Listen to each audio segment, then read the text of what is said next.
ask yourself, what is the worst thing that can happen around this fear that you have? Like, what is the worst thing? And then to ask yourself if you're willing to take one small step into that fear. Now, I don't know how deep your fear is. I feel like that perhaps you're fearful, and maybe it's coming from scarcity, that you don't feel like you have enough, like you may come from a place of lack, that you always feel like that you never have enough of things in your life. Sometimes you feel that people take things away from you, or that maybe you feel like it's somebody else's fault when things don't work for you.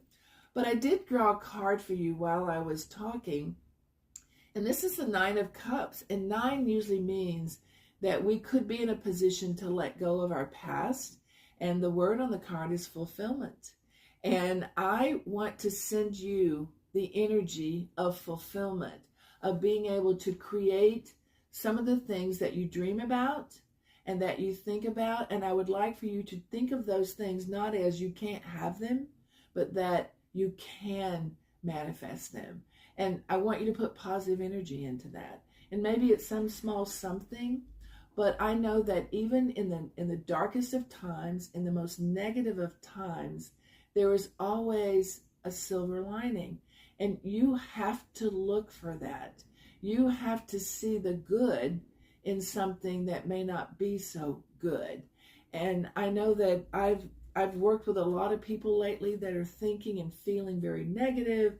They say, I can't make enough money. I don't know if I can take care of my family. And I'm like, but you're already thinking in the future. You have to stop thinking in the future. You have to think about today. What could you do today to move past that fear of what you're thinking about in the future? What could you do? If you don't think you're making enough money, can you start looking for another job? Can you get a second job? Can you begin to think about the fact that the universe can bring you everything you need if you trust? So there's many ways to get past fear. I mean, me just saying what I just said is not going to get you past your huge fear like in the moment, but it's going to get you started. It's like sort of what I call a jump start.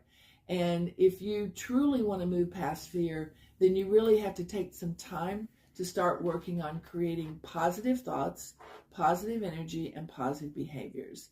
And if you can start that in your life with just one step, you can totally release fear from your environment. It does take work and it takes trust, but if you're willing to do that, you can shift your life.